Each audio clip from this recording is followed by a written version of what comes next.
Frances Knorr's origins trace back to London, England, where she entered the world under the name Minnie Thwaites on December 10, 1868.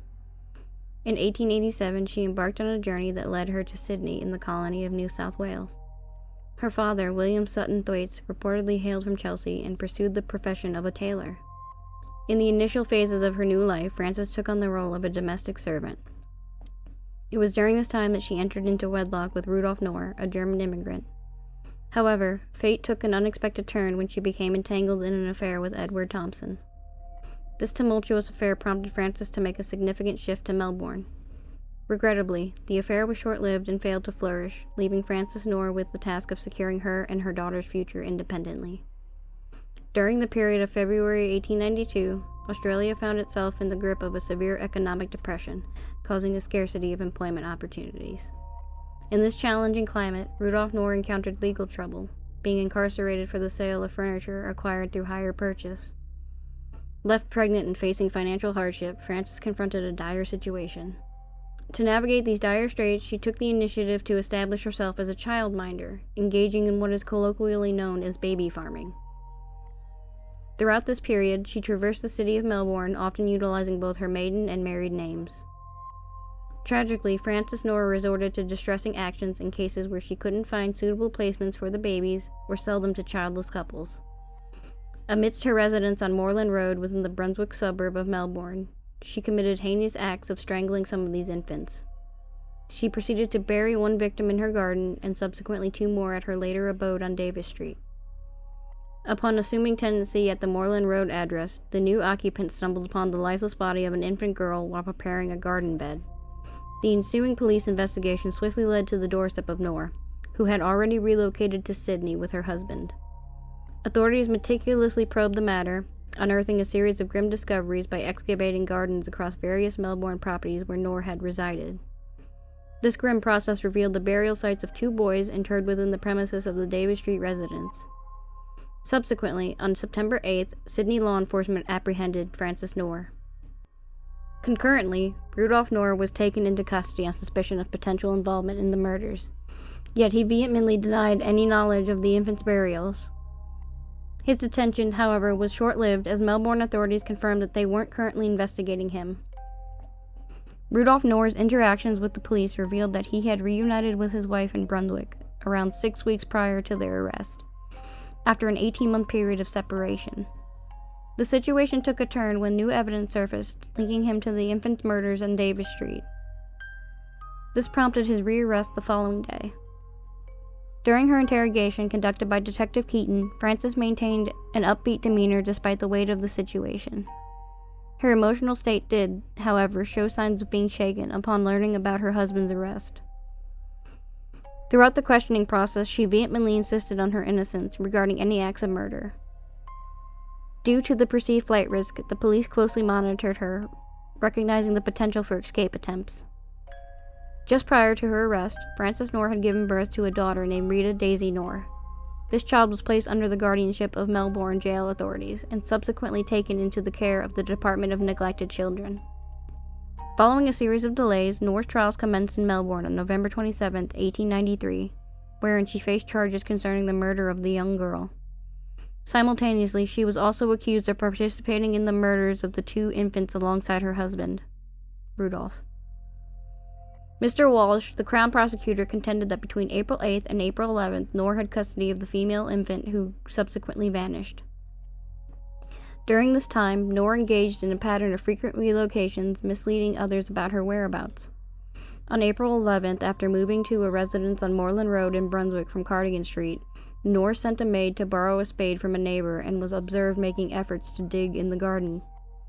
The following Saturday, together with Rudolf, she moved yet again, this time to a house on Davis Street. Soon after, the infant's lifeless body was discovered by the next tenant of the Moreland Road property, concealed under a thin layer of earth. A letter penned by Knorr to a certain Ted Thompson was presented as evidence in court. In the letter, she claimed that the baby had succumbed to consumption and was buried by another individual. However, this letter was exposed as a fabrication. Taking the stand, Knorr admitted to burying the babies on Moreland Road, but argued that the children had died from natural causes. The prosecution, however, established that the infants had been strangled with tape, with one boy's neck compressed to less than half its usual size. Subsequently, Noor was convicted on December 15th. Justice Holroyd pronounced a death sentence, witnessed by a sizable crowd. Throughout the judge's address, Noor wept uncontrollably, collapsing and requiring assistance to leave the courtroom for transport to Old Melbourne Jail, where she awaited execution. The charges related to the bodies discovered at the Davis Street location were dropped by the prosecution, leading to Rudolph Noor's discharge from the Supreme Court on December 16th. In a statement post-trial, he asserted that the babies seen alive with him had been adopted by families from other states and were not the same ones found buried at the Davis Street house. Despite limited support from newspapers of the era, public opinion on Noor's sentence was divided. Numerous letters to newspaper editors pleaded for leniency. Tragically, Thomas Jones, the state executioner, committed suicide 9 days before the scheduled execution, driven by his wife's ultimatum to choose between her and executing Noor. Noor's demeanor within the confines of the condemned cell was described as that of a model inmate. Her time was occupied with hymn singing and fervent prayers. Shortly before her execution, she penned a written admission, a portion of which was revealed to the public on the day following her death. In this document, she conveyed, "As I find myself on the brink of impending death, I am compelled to urge the release of this statement to the public, in the earnest hope that my downfall may not only serve as that of a cautionary tale to others, but also discourage those who may be engaged in similar reprehensible actions. I now openly admit that I am indeed responsible for the charges commonly referred to as the first and second infant cases, as presented in the evidence." The moment of Noor's execution arrived at 10 a.m. on Monday, January 15, 1894. During her final hours, she engaged in hymn singing, finding solace in her faith. Her parting words were captured. "Yes, the Lord is with me. I do not fear what men may do to me, for I have peace, perfect peace." As the trapdoor swung open, she descended a distance of 7 feet 6 inches. The medical verdict rendered her death instantaneous. Her death mask is now on public display at the Old Melbourne Jail. Leo Max Frank was born in Cuero, Texas, on April 17, 1884, to Rudolph Frank and Rachel Jacobs. When Leo was just 3 months old, the family relocated to Brooklyn. He attended public schools in New York City and graduated from Pratt Institute in 1902. He then went on to Cornell University, where he studied mechanical engineering and was a member of the H. Moore's Stevens Debate Club. After earning his degree in 1906, Frank briefly worked as a draftsman and testing engineer. In late October of 1907, at the invitation of his uncle Moses Frank, Leo traveled to Atlanta for 2 weeks to meet with investors for a job opportunity at the National Pencil Company, where Moses held a significant share. Frank accepted the offer and traveled to Germany to study pencil manufacturing at the Ebhard Faber factory. After completing a 9-month apprenticeship, Frank returned to the U.S. and started working at the National Pencil Company in August of 1908. By the following month, he was promoted to superintendent, earning $180 per month plus a share of the company's profits. Shortly after his arrival in Atlanta, Frank met Lucille Seelig, who came from a prominent upper-middle-class Jewish family. Her ancestors had founded the first synagogue in Atlanta 2 generations earlier. They married in November of 1910, and Frank later described his married life as happy. The Jewish community in Atlanta was the largest in the southern United States, and the Franks were part of a cultured and philanthropic community that enjoyed pastimes such as opera and bridge. Despite the fact that the South was not specifically known for its anti-Semitism, Frank's northern upbringing and Jewish background set him apart in the eyes of many. Mary Fagan was born on June 1, 1899, into a family of tenant farmers in Georgia. Her father passed away before she was born, and shortly after her birth, her mother, Frances Fagan, moved the family back to their hometown of Marietta.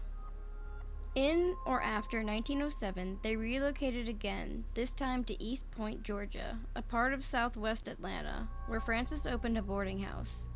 At the age of 10, Mary left school to work part-time at a textile mill. In 1912, after her mother remarried John William Coleman, the family moved to Atlanta. That spring, Mary found work at the National Pencil Company, earning 10 cents an hour operating a knurling machine that inserted rubber erasers into the metal tips of pencils. She worked 55 hours a week, across the hall from Leo Frank's office. On April 21, 1913, Mary Fagan was laid off from her job due to a shortage of materials. On the afternoon of April 26, she returned to the factory to collect her pay. The following day, just before 3 a.m., the factory's night watchman, Newt Lee, went to the basement to use the restroom. After leaving the toilet, Lee discovered Fagan's lifeless body in the rear of the basement near the incinerator and immediately contacted the police. Her dress was raised around her waist, and a strip of her petticoat had been torn off and wrapped around her neck. Her face was blackened, scratched, and her head was severely bruised. A 7-foot length of wrapping cord was tied in a loop around her neck, indicating she had been strangled. Her underwear was still in place, but was blood-stained and torn. Her skin was covered in dirt and ash from the floor, leading initial responders to believe that Fagan had struggled with her attacker in the basement. A service ramp at the back of the basement led to a sliding door opening into an alley. Police discovered that the door had been tampered with, allowing it to be opened without unlocking it. Bloody fingerprints were found on the door, and a metal pipe, likely used as a crowbar, was also found at the scene. Some of the evidence was mishandled by the investigators. For instance, a trail of dirt along the elevator shaft, believed to be where Fagan had been dragged, was trampled, and the footprints were never identified. 2 notes were found near Fagan's head, which became known as the murder notes. Lee was arrested based on the notes and his apparent familiarity with the body. He had claimed that the girl was white, while the police initially thought she was black due to the darkness and filth in the basement. A trail leading to the elevator shaft suggested that the body had been moved by Lee. After initially arresting Newt Lee and a friend of Mary Fagan's, the police began to doubt their involvement. By April 28th, the police suspected the murder had occurred on the 2nd floor of the factory, near Leo Frank's office, after finding hair on a lathe and possible bloodstains. On April 27th, the police tried unsuccessfully to reach Frank, who seemed nervous when they later contacted him. He denied knowing Fagan at first, but agreed to accompany the police to the factory and morgue.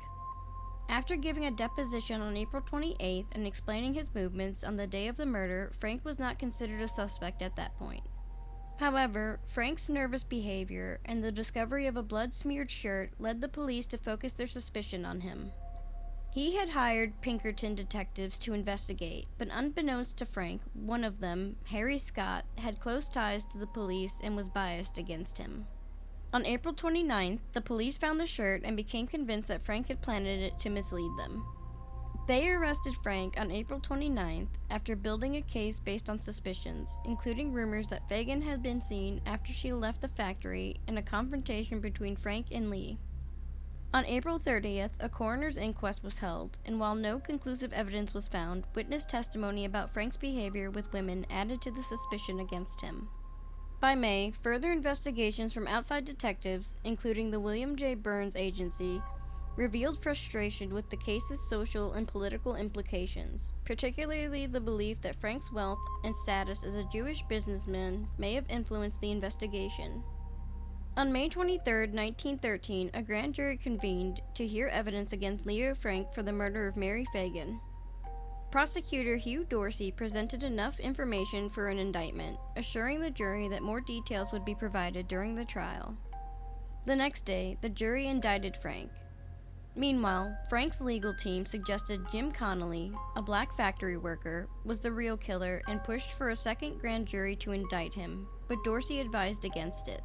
The trial began on July 28, 1913, with a large crowd both inside and outside the courtroom. The prosecution, led by Dorsey, argued that Connolly's testimony about Frank's involvement in the murder and the murder notes was true.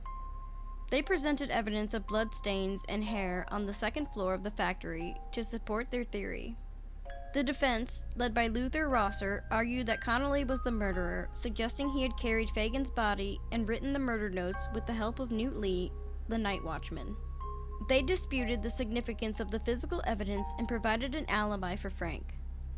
The defense also focused on the missing purse, suggesting Connolly had stolen it, and questioned Connolly's account of seeing Frank place the purse in a safe. Both sides disputed the significance of a torn pay envelope. Throughout the trial, the legal teams navigated the racial dynamics of a white man being tried based on the testimony of a black man, with the prosecution playing on racial prejudice to discredit Connolly's testimony. During the trial, the prosecution accused Leo Frank's legal team of attempting bribery and witness tampering. In response, the defense requested a mistrial, claiming that the jurors had been intimidated by the crowd inside and outside the courtroom, but the motion was denied. Fearing for the safety of Frank and his attorneys if the verdict were an acquittal, Judge Rowan and the defense agreed that neither Frank nor his lawyers would be present when the verdict was read. On August 25, 1913, after deliberating for less than 4 hours, the jury returned a unanimous guilty verdict, convicting Frank of murder. Following the verdict, the Constitution reported that Prosecutor Dorsey was carried triumphantly on the shoulders of 3 men as the crowd cheered and praised him. The following day, August 26, Judge Rowan sentenced Frank to death by hanging, with the execution scheduled for October 10th. Frank's defense team publicly protested, arguing that public opinion had unfairly influenced the jury, a claim that was raised throughout the appeal process. Under Georgia law at the time, death penalty appeals had to focus on errors of law rather than re-evaluation of the trial evidence. The defense appealed, citing 115 procedural issues, including jury prejudice, intimidation by the crowd, and the admission of Connolly's testimony about Frank's alleged sexual activities. They argued that the verdict was based on improper evidence weighing. The prosecution countered with testimony from jurors supporting the original trial. On October 31, 1913, Judge Rowan denied the appeal, stating that although he was unsure of Frank's guilt or innocence, the jury had been convinced and there was no reason to doubt their verdict. On December 15, 1913, Frank's defense presented arguments before the Georgia Supreme Court, focusing on Judge Rowan's expressed doubts and the issue of jury prejudice. The prosecution countered, asserting that the conviction was supported by strong evidence. On February 17, 1914, the court denied Frank a new trial, dismissing claims of bias and ruling that Connolly's testimony about Frank's alleged sexual conduct was admissible. In March of 1914, Frank's execution was scheduled for April 17th, but the defense filed an extraordinary motion leading to a stay of execution and a hearing on April 23rd. New affidavits were presented, including one from a biologist disputing the hair evidence. The defense argued that Frank's absence during the verdict violated his due process rights. Despite the defense's efforts, the court upheld its decision. Frank's appeal was rejected, and the decision was upheld on November 14, 1914. Frank's legal team appealed the issue of his absence during the verdict announcement through the federal system. Initially, both Justice Joseph Rucker Lamar and Justice Oliver Wendell Holmes Jr. denied the request, agreeing that the issue was raised too late. The Supreme Court later heard arguments but denied the motion without a written decision. Holmes expressed doubts about the fairness of the trial, citing the hostile crowd presented during the trial. Encouraged by Holmes' statement, Frank's team filed a habeas corpus motion, arguing that the threat of violence had forced Frank to be absent from the verdict hearing, violating his due process rights. On April 19, 1915, the Supreme Court denied the appeal by a 7-2 vote in Frank v. Mangum. Holmes and Charles Evans Hughes dissented, with Holmes asserting that lynch law should not be valid whether practiced by a mob or a jury. On April 22, 1915, a commutation request for Frank's death sentence was submitted to the Georgia Prison Commission, but it was rejected by a 2-1 vote on June 9th. The dissenter felt the execution was unjust, considering the crime circumstances and the testimony of an accomplice. The case then moved to Governor Frank Slayton, whose term was ended shortly after Frank's scheduled execution. Slayton, who had a law partnership with Frank's lead attorney, Luther Rosser, faced criticism, including accusations of a conflict of interest. Slayton held hearings on June 12th, reviewing evidence and documents, including over 10,000 pages and receiving more than 1,000 death threats. He visited the crime scene and was warned by former Governor Joseph Brown about the consequences of overturning the trial. Slayton's report, which included a defense of the trial and the verdict, shifted to question whether Jim Connolly, the key witness, was truthful. Slayton expressed doubts about Connolly's account, particularly regarding the movement of the body and the murder notes, which influenced his decision. The public was furious, with a mob threatening to attack Governor Slayton at his house. A detachment of the Georgia National Guard, along with local police and some of Slayton's friends who were sworn in as deputies, successfully dispersed the crowd. Slayton, once a popular governor, and his wife quickly fled Georgia afterwards. For Frank's safety, he was secretly moved to the Milledgeville State Penitentiary the night before the commutation was made public. The penitentiary, located 150 miles from Marietta, was heavily fortified and well armed. The commutation of Frank's death sentence on June 21, 1915, led Tom Watson to publicly advocate for Frank's lynching. In the Jeffersonian and the Watson magazine, Watson declared, "Lynch law is a good sign. It shows that a sense of justice lives among the people." A group of influential men formed a vigilance committee and openly plotted to kidnap Frank from prison. This group included 28 men with various skills, such as an electrician to cut the prison wires, car mechanics to keep the cars running, and even a hangman. Some of the prominent members were Joseph Mackey Brown, former governor of Georgia, Eugene Herbert Clay, former mayor of Marietta, and others. On the evening of August 16th, the lynch mob, consisting of 8 cars, traveled from Marietta to Milledgeville, where they arrived around 10 p.m.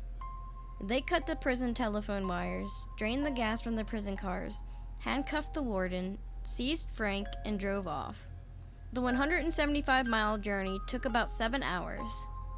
They stopped at Frey's Gin near Marietta, where Frank was hanged from a tree around 7 a.m. The crowd included men, women, and children, some of whom cut pieces of Frank's shirt as souvenirs. One onlooker, Robert E. Lee Howell, urged the mob to mutilate Frank's body further. Judge Newton Morris intervened and arranged for the body to be taken away to prevent more violence. In Atlanta, it is estimated that 15,000 people filed past Frank's body in a makeshift viewing at the Undertaker's parlor. The body was then transported by train to New York, where Frank was buried in Mount Carmel Cemetery in Glendale, Queens, on August 20, 1915. After Lucille Frank's death, she was cremated and buried next to her parents, not with Leo. Peter Nears was a prominent figure in a loosely connected network of robbers and killers who operated in rural areas. The composition of this network constantly changed, with members joining forces for major raids or splitting up into smaller groups to carry out smaller-scale crimes in different locations.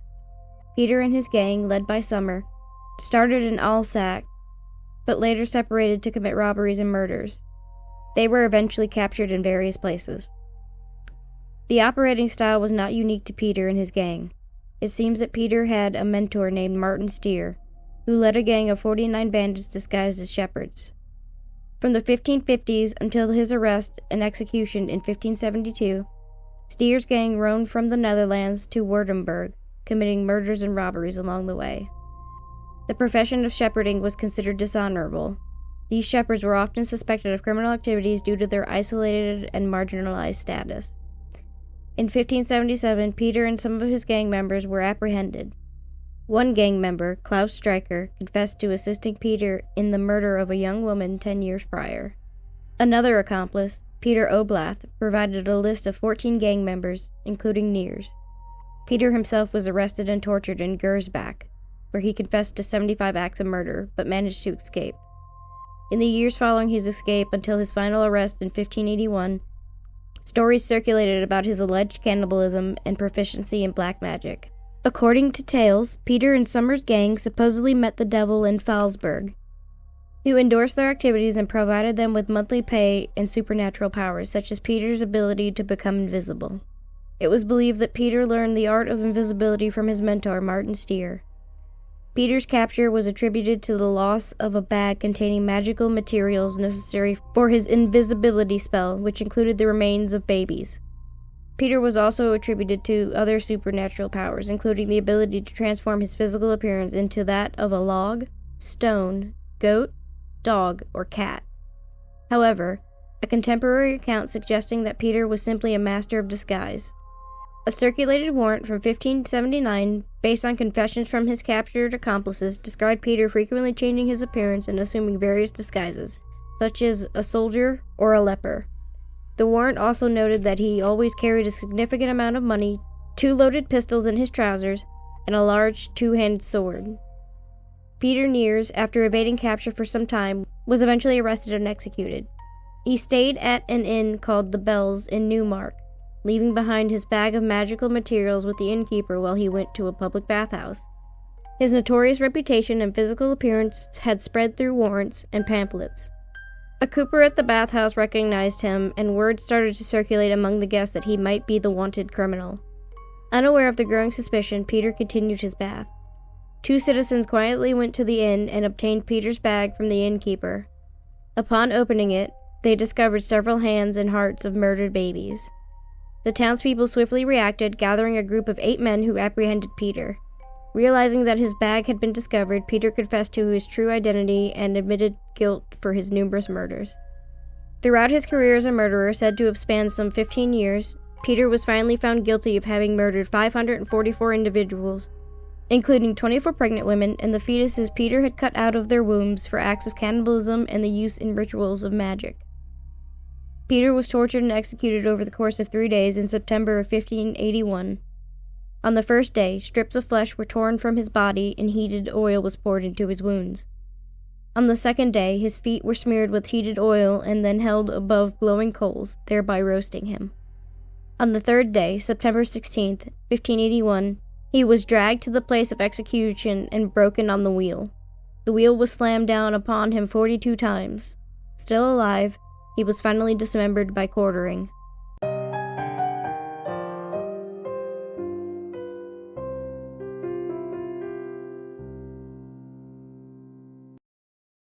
Samuel Green was born in Meredith, New Hampshire in 1796.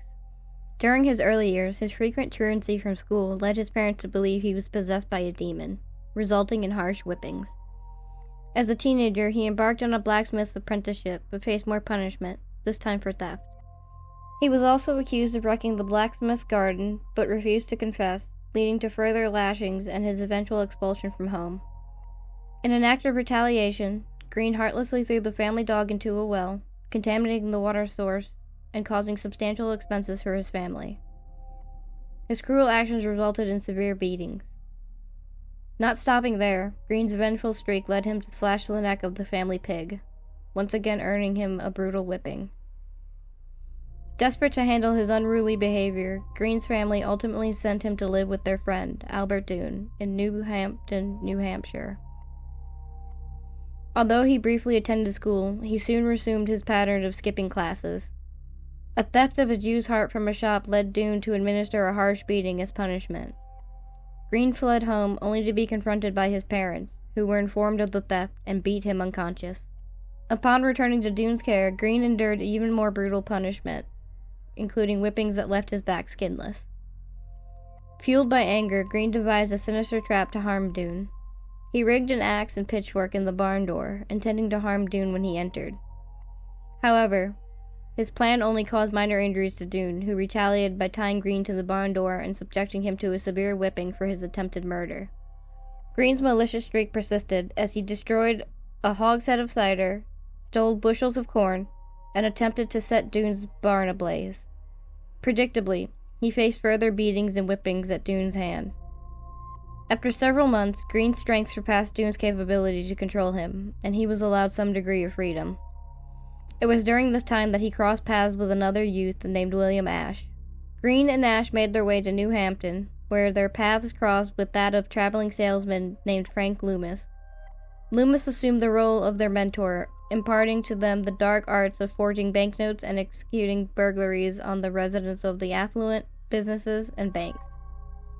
During their criminal escapades, a particularly alarming incident occurred when Green, passing by a schoolhouse, recklessly hurled a sizable timber beneath a sleigh carrying innocent children, imperiling their lives.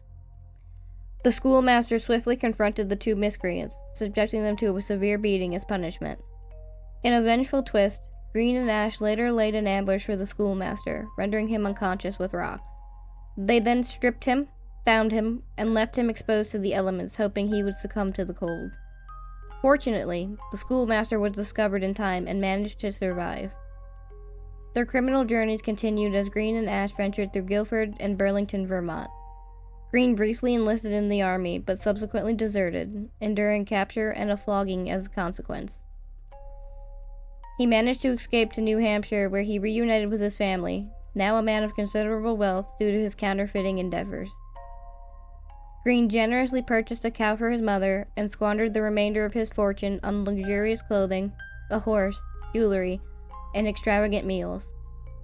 As Green's funds dwindled, he departed for Boston, adopting the role of trusted servant for wealthy men during the day, while surreptitiously robbing their homes of valuables at night.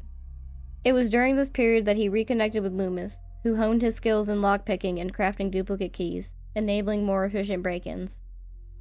Together with Ash, they plundered countless homes and offices. In Bath, New Hampshire, they encountered a jewelry salesman, whom they lured into an ambush as he rode past. They forcibly knocked him from his mule and ruthlessly clubbed him to death to eliminate any potential witnesses. Green proceeded to embark on a ruthless spree throughout New England, committing acts of robbery, murder, and other heinous crimes. Despite multiple incarcerations on suspicion, he managed to secure his release due to insufficient evidence, often with assistance from Ash. Following a daring jewelry store heist in Montreal, Green found himself pursued by a relentless posse. In the ensuing confrontation, he shot and killed several of the pursuers, but was eventually captured. After a swift trial, Green received a death sentence by hanging. In a dramatic turn of events, Ash orchestrated his escape, and Green sought refuge in the rugged mountains of New Hampshire. Undeterred, Green resumed his life of crime, burglarizing homes and stores in New York City and Albany. His criminal exploits escalated when he murdered a wealthy French traveler in Middlebury, Vermont. Green's reign of terror encompassed acts of horse theft, burglary, counterfeiting, and murder spanning from Montpelier, Vermont to Schenectady, New York, and from Saco, Maine to Bear, Vermont. He eventually earned the notorious distinction of becoming public enemy number 1, with substantial bounties placed on his head. Green's troubles escalated when he was apprehended for robbing a store in Danvers, Massachusetts, all while inebriated. Subsequently, he faced a conviction for burglary and was handed a daunting 4-year prison sentence. His destination was a correction facility in Boston, where his persistent escape attempts led to the imposition of special shackles and cumbersome clogs designed to impede his mobility. These escape efforts only resulted in the extension of his prison term. Within the confines of the prison, Green discovered that another inmate, Billy Williams, had disclosed his previous escape plan to the authorities, thereby foiling his plot. Upon regaining his freedom from solitary confinement, Green resorted to a nefarious scheme. He attempted to poison Williams by tampering with his food, although Williams remained unscathed by this treacherous act. Tragically, on November 8, 1821, Green unleashed a brutal assault on Williams. Using an iron rod, he viciously fractured Williams' skull, rendering him unconscious. In a ghastly display of brutality, Green continued to bludgeon the defenseless Williams with the iron rod, inflicting grievous wounds that included shattered ribs, arms, and legs. Williams succumbed to his extensive wounds the following week. This heinous act led to Green's conviction for murder, and an execution date was set for April 25, 1822.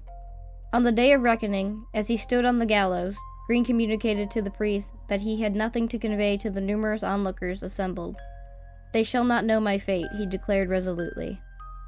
When the priest inquired about his penitence, Green, with the hangman's rope poised, met his gaze with a sardonic smile and retorted, "If you wish." Born in Nova Scotia, Thomas Piper was the second son of T.C. Piper, a farmer.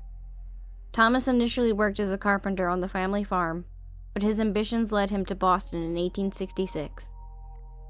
While he occasionally assisted his father, his true aspirations extended beyond farm life. He gained recognition for his literacy and cleverness, and held various clerking positions within the city.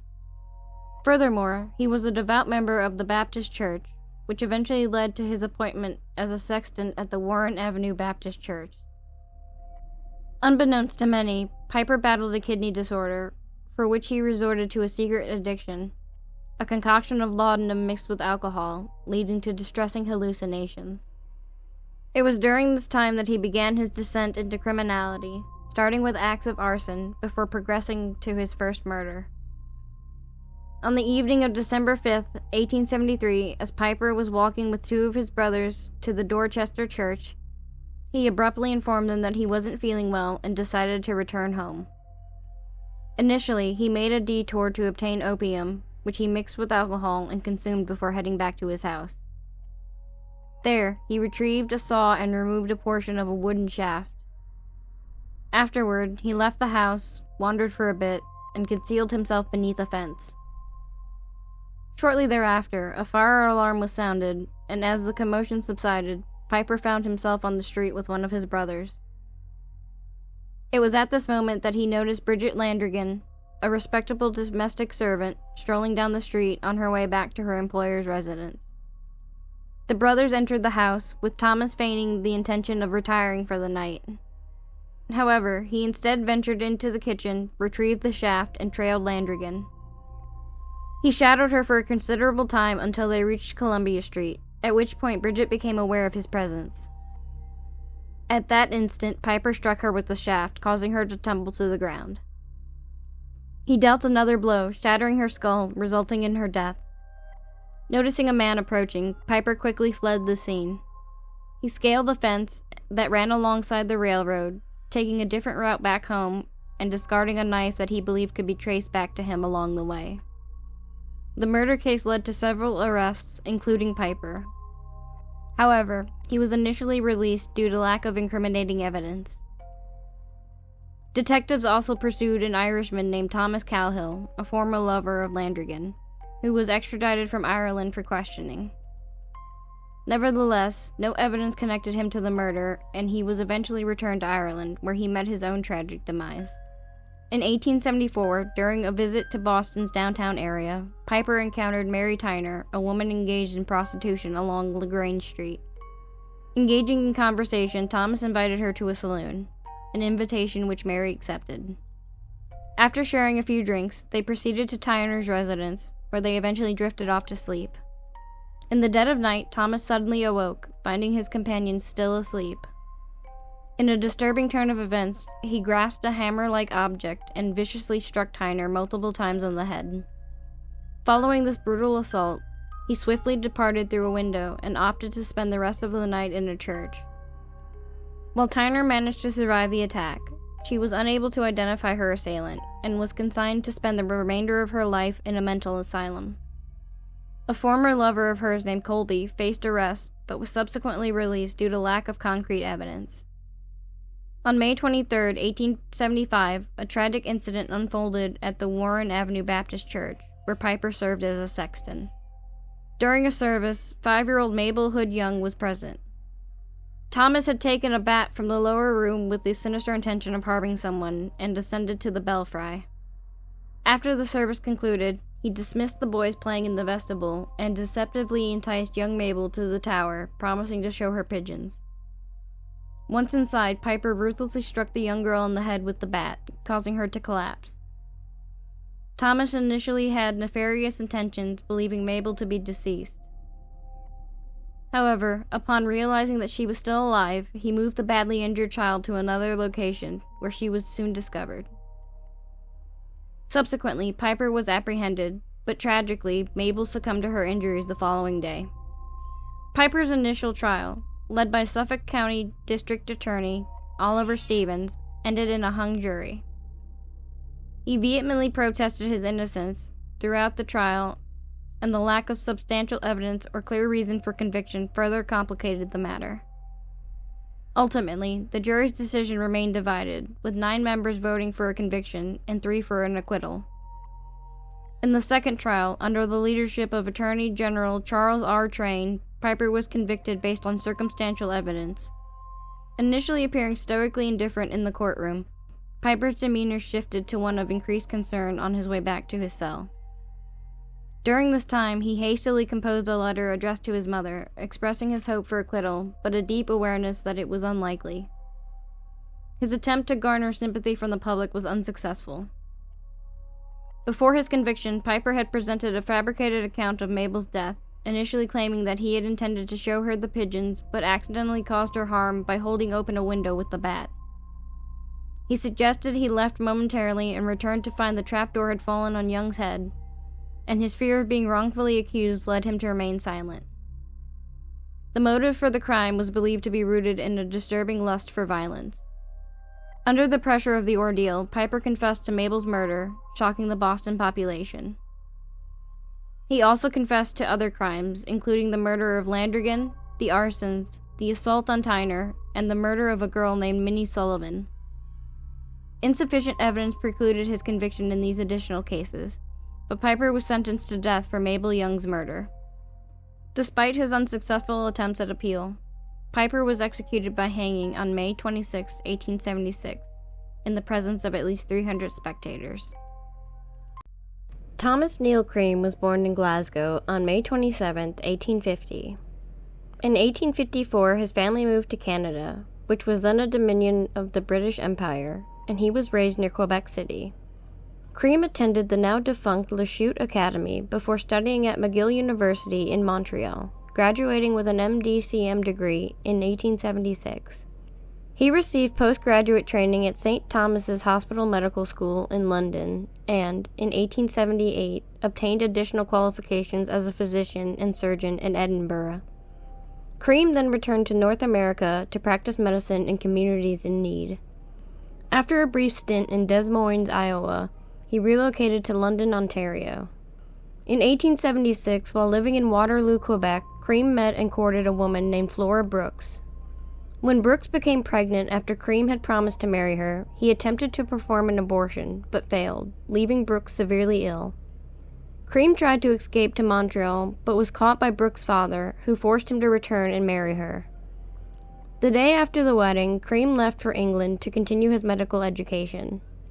The Brooks family never saw or heard from him again. Flora Brooks nearly fully recovered, but died of consumption in 1877. In 1878, Cream returned to North America and set up a medical practice in London, Ontario. He was charged under Ontario's Medical Act for practicing without a license and later pleaded guilty, but this did not deter patients from seeking his services. In 1879, Catherine Hutchinson Gardner was found dead in a privy behind Cream's office at 204 Dundas Street. Gardner, who was pregnant, had been murdered with a handkerchief soaked in chloroform. Cream had refused to perform an abortion for her, instead advising her to accuse a local businessman of being the father. He claimed Gardner had threatened to poison herself if he did not agree to the abortion and had written him a letter naming the businessman as the father. However, Gardner's family and roommate denied that she had written the letter, citing discrepancies in the signature and handwriting, which led to the letter being dismissed as a forgery. Despite rumors and significant evidence against Cream, authorities took no further action, and the case remained unsolved. Cream then set up a medical practice near the Red Light District in Chicago, where he provided illegal abortions to sex workers. In August of 1880, he was investigated following the death of Mary Ann Faulkner, a patient who had allegedly undergone an operation by Cream. However, he avoided prosecution due to insufficient evidence. In December of 1880, another patient, Miss Stack, died after being treated by Cream, and he subsequently attempted to blackmail the pharmacist who had filled her prescription. In April of 1881, Alice Montgomery died of strychnine poisoning after an abortion in a rooming house just a block from Cream's office. Although the case was ruled a murder, it was never solved. Given the circumstances, Cream was considered a prime suspect. On July 14, 1881, Daniel Stott died of strychnine poisoning at his home in Boone County, Illinois, after Cream provided him with a purported remedy for epilepsy. While the death was initially attributed to natural causes, Cream tried to blackmail the pharmacist involved and later wrote to the coroner blaming him for the death. This led to Cream's arrest, along with Miss Julia A. Stott, who was allegedly Cream's mistress and had obtained poison from him to kill her husband. She testified against Cream to avoid imprisonment, resulting in his conviction for murder. Cream was sentenced to life in Joliet Prison. Daniel Stott's friends later erected a tombstone at his grave with the inscription, "Daniel Stott died June 12, 1881, aged 61 years, poisoned by his wife and Dr. Cream." Cream was released from prison in July of 1891 after Governor Joseph W. Pfeiffer commuted his sentence, allegedly following a plea from Cream's brother and possible bribery of authorities. Using money inherited from his father, who passed away in 1887, Cream sailed for England and arrived in Liverpool on October 1, 1891, 3 years after the Jack the Ripper murders. He traveled to London and took lodgings at 103 Lambeth Palace Road, an area then plagued by poverty, petty crime, and sex work. On October 13, 1891, Ellen Nellie Donworth, a 19-year-old sex worker, received 2 letters from Cream and agreed to meet him. He offered her a drink from a bottle, after which she became gravely ill and died that night from strychnine poisoning. During her inquest, Cream, writing under the pseudonym A. O'Brien Detective, contacted the coroner offering to reveal the murderer in exchange for a £300,000 reward. He also sent a letter to W.F.D. Smith, owner of W.H. Smith Bookstalls, accusing him of the murder and demanding money for his silence. On October 20th, Cream met Matilda Clover, a 27-year-old sex worker, and gave her pills, instructing her to take 4 before bed. That night, Clover began experiencing severe spasms and died 2 hours later. Her death was initially attributed to heart failure from alcohol withdrawal. Cream, using the alias M. Malone, wrote to prominent physician William Broadbent, claiming to have evidence of Broadbent's involvement in Clover's death and demanding £25,000 for his silence. Broadbent alerted Scotland Yard, which set a trap for the blackmailer, but no arrest was made. On April 2, 1892, after a vacation in Canada, Cream returned to London and met Louise Harvey, a sex worker. He offered her 2 pills, insisting she take them immediately. Harvey, suspicious, pretended to swallow the pills, but secretly disposed of them in the River Thames. On April 11th, Cream visited 2 sex workers, Alice Marsh, 21, and Emma Shrivel, 18, at their flat. He spent the night with them and before leaving, gave them each 3 pills along with a can of tinned salmon. Both women died later that night from strychnine poisoning. Through his blackmail letters, Cream attracted significant attention to himself. The police quickly cleared the individuals he had falsely accused and noted an important detail in the anonymous letters. They referenced the murder of Matilda Clover. Clover's death had been registered as natural, related to her drinking, but the police realized that the anonymous accuser was the same serial killer now dubbed the Lambeth Poisoner. Shortly after, Cream met a visiting New York City policeman who had heard about the Lambeth Poisoner. Cream gave him a brief tour of the locations where the victims had lived. The American policeman later mentioned this encounter to a British officer who found Cream's detailed knowledge of the case suspicious. Scotland Yard placed Cream under surveillance and discovered his frequent visits to sex workers. An investigation in the United States and Canada revealed Cream's history, including his previous conviction for a poisoning murder in 1881. On June 3, 1892, Cream was arrested for the murder of Matilda Clover. On July 13th, he was formally charged with the murders of Clover, Ellen Donworth, Alice Marsh, and Emma Shrivel, the attempted murder of Louise Harvey, and extortion. His medicine/poisoning kit, taken as evidence, is now housed in the Crime Museum. Throughout the proceedings, Cream insisted on being known as Dr. Thomas Neal rather than Thomas Neal Cream, and newspapers often referred to him as Dr. Neal. During the inquest into Matilda Clover's death, conducted by Alston Braxton Hicks in July of 1892, a letter purportedly from Jack the Ripper was read aloud, declaring Dr. Neal innocent, which elicited laughter, including from Cream himself. The jury ultimately concluded that Matilda Clover had died from strychnine poisoning administered by Thomas Neal. Cream's trial took place from October 17th to the 21st of 1892. After just 12 minutes of deliberation, the jury found him guilty on all counts. Justice Henry Hawkins sentenced him to death. On November 15th, less than a month after his conviction, Cream was hanged at Newgate Prison by James Billington. In line with the custom for executed criminals, his body was buried the same day beneath the prison flagstones, along with other executed prisoners, marked by only a single initial. In 1902, his remains were exhumed and reinterred at the City of London Cemetery, where he is now buried in an unmarked grave in Section 339. Franz Schneider entered the world in 1857. His family included just one sibling, his brother Heinrich. Details about his upbringing remain elusive, but what's known is that Schneider's schooling was sporadic at best. He struggled with illiteracy and could barely pen his own name. At the tender age of around 14, he embarked on a path of petty thefts and robberies, leading to multiple incarcerations. Upon his release from one of his prison terms, Schneider relocated to Vienna, where fate introduced him to Rosalie Capellery, a divorced cook maidservant, 6 years his senior. Their swift marriage, however, is suspected to have been primarily driven by Schneider's desire to secure a dowry of 700 florins. Once the dowry depleted, he resorted to extorting money from Rosalie's former husband. Subsequently, the couple settled into an apartment, surviving predominantly through Schneider's deceptive schemes and thefts, occasionally supplemented by his brief employment as a butcher and servant. In due course, the Schneiders concluded that the fastest means to address their financial woes involved resorting to robbery. They orchestrated a scheme aimed to ensnaring potential victims, primarily targeting women, by devising a deceptive ruse. Their method involved approaching women seeking employment at job agencies, offering fictitious job opportunities coupled with lodging. These women, often aspiring maidservants, carried their valuables and personal belongings in boxes. Upon a successful enticement, the Schneiders would lure these individuals to secluded areas. There, Franz would assault them, followed by the brutal act of either strangling or beating the victims to death, at times involving Rosalie in these heinous acts. The initial recorded attack by the Schneiders took place on September 11, 1890, when Franz engaged Johanna Dumseger at an inn.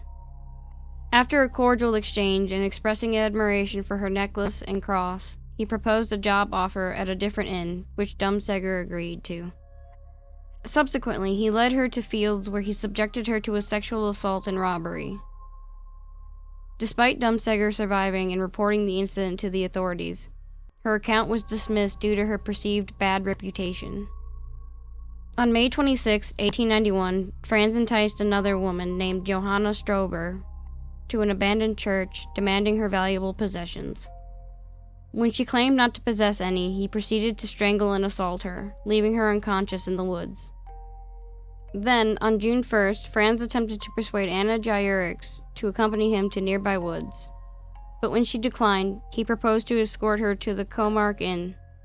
There, he sexually assaulted and robbed her before departing. Jaurix did not initially report the incident to the police. On June 18th, the Schneiders ventured through Neulenbach and encountered 18-year-old Rosalie Kleinrath. Posing as individuals seeking a servant position under Baroness Falk, where Mrs. Schneider already served, they offered Kleinrath a job. Agreeing to the position, Kleinrath accompanied them to their residence. Subsequently, Franz persuaded her to join him for a stroll in the woods, where he then proceeded to strangle her and pilfer all her valuables before leaving her lifeless body in the woods. The couple proceeded to Kleinrath's apartment, plundered the remaining belongings, and sold them. On July 3rd, Rosalie visited the servant's office in Neulenbach and encountered Marie Hogwagner, a young woman seeking employment. Engaging her in conversation, Rosalie proposed a job as a maidservant, which Hogwagner accepted, agreeing to accompany her to Vienna. Hogwagner's boyfriend, present in a nearby pub, witnessed her departure with the Schneiders, but did not intervene, not perceiving anything amiss. Roughly 20 days later, Hogwagner's lifeless body was discovered in a forest outside the capital, showing signs of strangulation and robbery. Using the spoils acquired from this victim, the Schneiders upgraded their living situation by purchasing a better apartment and additional furnishings. 5 days after Hogwagner's demise, the Schneiders targeted Friederike Zufar, convincing her of their need for a maidservant. That very day, she was lured to nearby woods, where Franz strangled her, disrobed her body, and concealed it under tree branches. Alternative reports suggest that Zufar might have been poisoned by inhaling toxic fumes from a substance provided by Rosalie. After the murder, the Schneiders sold Zufar's clothing, acquiring enough funds for Rosalie to relinquish her job and actively assist her husband in seeking out new victims. Around July 24th, Jaurix, a survivor of the Schneiders' assaults, finally reached out to the police after seeing media coverage of one of the murders. The description she provided matched that of the man seen with the murder victim, leading investigators to identify him as Franz Schneider, a known ex-convict with a dubious past. This prompted a manhunt to locate and question him regarding the crimes. On August 10, 1891, authorities apprehended both Schneiders at their residence, where they had been living under the alias Ferdinand and Rosalie Reidler. A search of their home uncovered clothing items belonging not only to the 3 confirmed murder victims, but also to at least 3 others whose fates remain unknown. Based on this evidence, the Schneiders were charged with the murders and detained pending trial. Subsequently, on September 15th, Rosalie attempted suicide by jumping from a 3rd-floor window, sustaining severe injuries but surviving. In the following months, authorities discovered the decomposed bodies of the other 2 missing women. The trial commenced on January 26, 1892. Franz Schneider openly confessed to the murders during the proceedings, displaying an unnervingly calm and cheerful demeanor. Prosecutors alleged Rosalie's active involvement, claiming she restrained some of the victims to prevent her husband from being scratched. Various witnesses, including surviving victims, testified against the Schneiders. As the trial unfolded, the spouses shifted blame onto each other, refusing to communicate. The case captivated Viennese society, attracting significant attention, with people closely following the trial's development or attending hearings for insights into the Schneiders' crimes. Comparisons arose between them and Hugo Schenk, a prior serial killer who, with 2 accomplices, had committed similar murders less than a decade earlier. On January 29th, Franz was unanimously found guilty on all charges by the jury, while Rosalie was convicted for Zufar's murder. Both received death sentences scheduled for execution within 2 months, with Rosalie set to go first. However, days before her execution, Rosalie was granted clemency, and her sentence was commuted to life imprisonment, with a week in solitary confinement. In the final days leading up to his impending execution, Franz dedicated much of his time to composing farewell letters to his dear ones and endeavoring in reconciling with his wife. Newspaper accounts portrayed him as resolute and unaffected by the impending sentence, maintaining his composure until the day of his execution.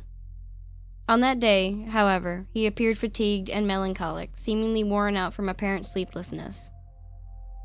Yet, as the morning progressed, he rallied and engaged in conversations with the guards, lifting his spirits. For his last meal, Franz requested 2 servings of roast pork, accompanied by red wine, Virginia brand Cuban cigars, and 2 coffees with milk. In the early hours of March 17, 1892, amid a crowd numbering approximately 150 to 200 individuals, comprising of court officials, police officers, lawyers, doctors, and journalists, Franz Schneider was hanged in Vienna. Morgan Earp was born in Pella, Iowa, to Nicholas Porter Earp, who was a cooper and farmer, and his second wife, Virginia Ann Cooksey. Wyatt Barry Stapp Earp was born on March 19, 1848, the 4th child of Nicholas Porter Earp and his second wife, Virginia Ann Cooksey. Wyatt had 7 full siblings: James, Virgil, Martha, Morgan, Warren, Virginia, and Adelia, and an elder half-brother, Newton, from his father's first marriage.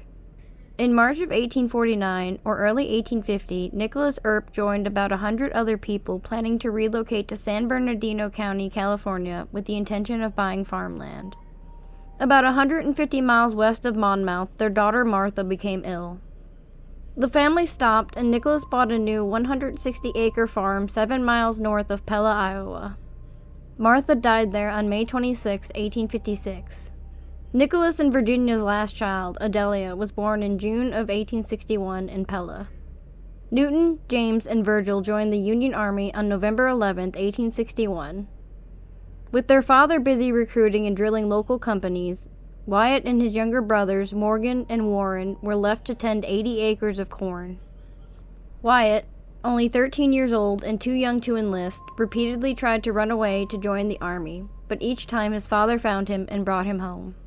James was severely wounded in Fredericktown, Missouri, and returned home in the summer of 1863. Newton and Virgil fought in several battles in Missouri, Mississippi, and Tennessee before later following the family to California. James and Morgan shared a close bond, united by a desire for adventure and a mutual dislike of farming. As teenagers, Morgan followed James to Montana for a couple of years before joining Wyatt on the western frontier. In the spring of 1868, their father, Nicholas Porter Earp, along with siblings Jeannie, Warren, and Adelia, returned to the Midwest, settling in Lamar, Missouri, where Nicholas became the local constable.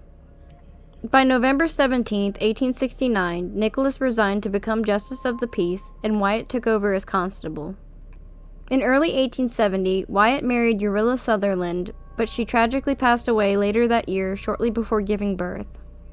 Following her death, Wyatt, James, Virgil, and Morgan got into a 20-minute street fight with Urilla's brothers and other relatives, allegedly over bootlegging activities involving both families. Between 1871 and 1877, Morgan met Louisa Alice Houston, daughter of H. Samuel Houston and Elizabeth Waddell. Louisa, born on January 24, 1855, was the second eldest of 12 children. In 1875, Morgan left Wichita, Kansas, and became a deputy marshal under Charlie Bassett in Dodge City. In late 1877, Morgan and Louisa Earp moved to Miles City, Montana, where they purchased a home. Shortly after, Wyatt and Virgil Earp left for Tombstone, Arizona. Morgan and Louisa sold their house in Montana and headed west. Morgan felt that the wild mining town of Tombstone was not suitable for Louisa, who was petite and suffered from rheumatoid arthritis. Instead, he took her to stay with his parents in Colton, California, in March of 1880. Morgan then left to join his older brothers in Tombstone on July 20th, 1880, and Louisa followed him in early December. In 1878, the Daily Pioneer reported on July 25th that Morgan had joined prospectors searching for gold in the Bear Paw Mountains on the Blackfeet Indian Reservation in northern Montana Territory. On March 5th, 1880, Morgan's wife Lou wrote a letter to her sister Agnes stating, "We arrived in San Bernardino on Wednesday evening, and Thursday we came by train to the Temescal Mountains Warm Springs. I suppose I will have to live here now for some time, for there is no way to make enough money to get away." In a letter dated July 19, 1880, Lou wrote, "My husband starts for Arizona in the morning." At various times in Arizona, both Wyatt and Morgan worked as shotgun messengers for Wells Fargo and Company, deputy sheriffs for Pima County, and deputies under their older brother, Virgil Earp, who was the town marshal of Tombstone. In December of 1881, after Virgil was wounded, Wyatt was appointed Deputy U.S. Marshal by U.S. Marshal Crawley Drake and, in turn, appointed Morgan as a deputy. On Wednesday, October 26, 1881, tension between the Earps and the Cowboys reached a breaking point. For several weeks, Ike Clanton, Billy Claiborne, and other cowboys had been threatening to kill the Earps. Tombstone Town Marshal Virgil Earp received word that the cowboys were armed in violation of a city ordinance and had gathered near the OK Corral. Morgan, serving as a deputy to his brother Virgil, responded alongside Virgil and Wyatt to reports of armed cowboys in the streets of Tombstone. The cowboys, including Tom McLary, Frank McLary, and Billy Clanton, were backing Ike Clanton, who had repeatedly threatened the Earps.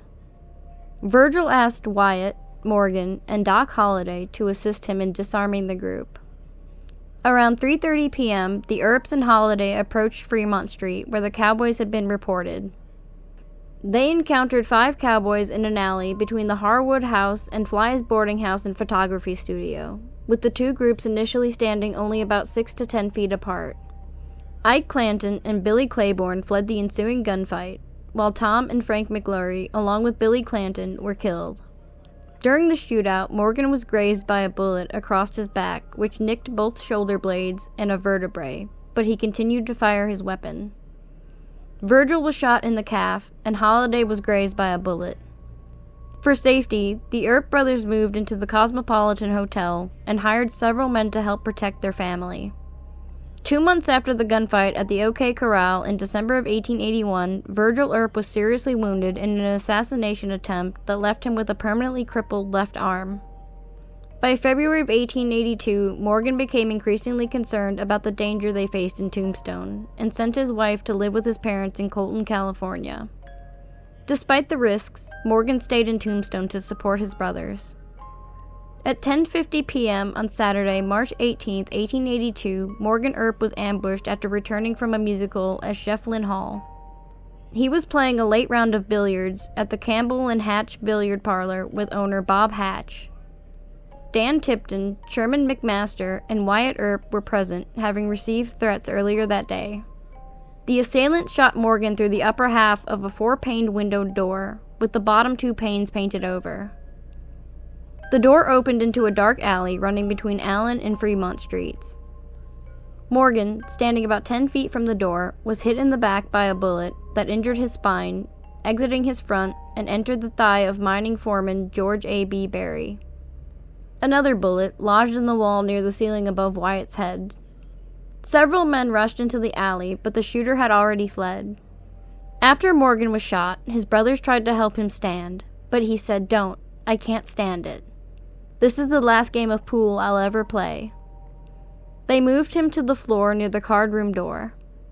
Dr. William Miller arrived first, followed by Doctors Matthew and George Goodfellow. Upon examination, Goodfellow, who was recognized as the nation's leading expert in treating abdominal gunshot wounds, determined that Morgan's injuries were fatal. Goodfellow described Morgan's wounds as follows. He was in a state of collapse resulting from a gunshot wound. The bullet entered the body just to the left of the spinal column, near the left kidney, and exited on the right side in the region of the gallbladder.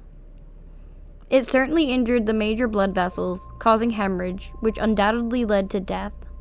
The bullet also passed through the left kidney and the loin. The family, Wyatt, Virgil, James, Allie, and Bessie, gathered around Morgan.